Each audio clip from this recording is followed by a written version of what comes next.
Mua xong rồi đó, mày rồi.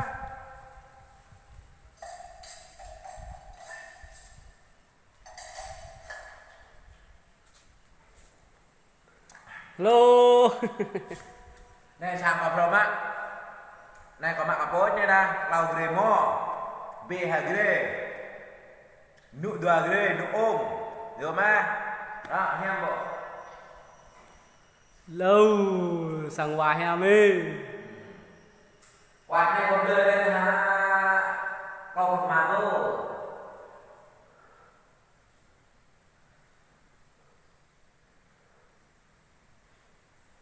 Này sang gọ này. Có ngại sang gọ này là tô mà tô hết ra.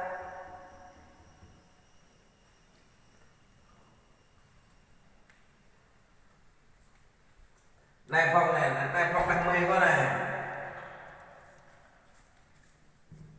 Này phong đăng mê có.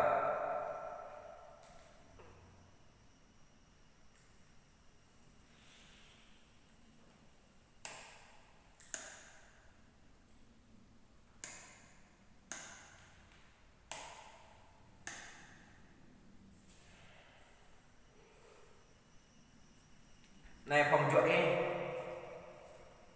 Này phòng chuột em này.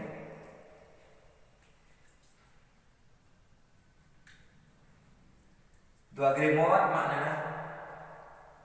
Này phòng bọc ôi này.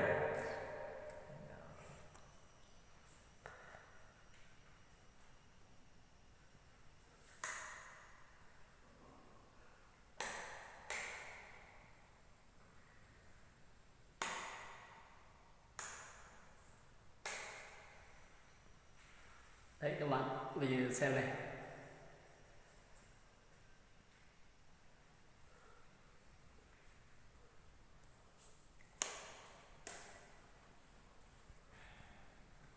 Này phòng đặc trên.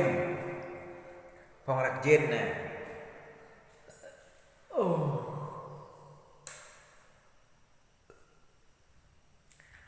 Này phòng đặc trên. Đây mình phát ép đây có mang nhà này có đuôi. Có đuôi chìm rồi. Này sang nhà này.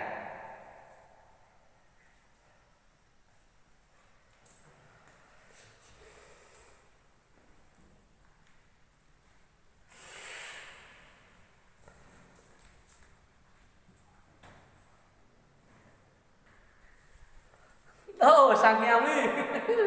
Mà dua gremot dah.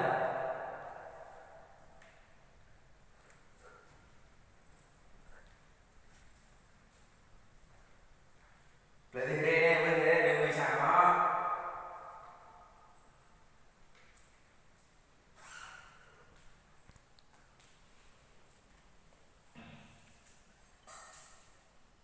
Em được.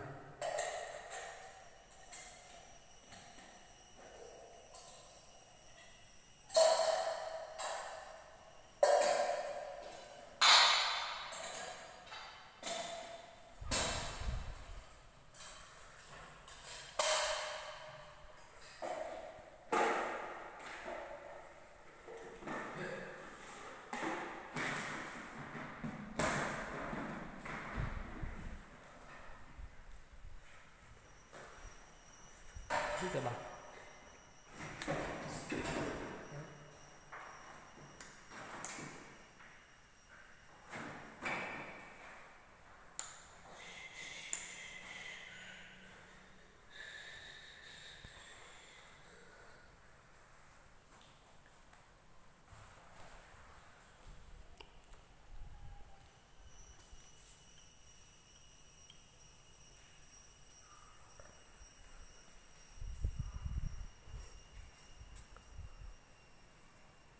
Các bạn ơi có đẹp không? Quá đẹp rồi.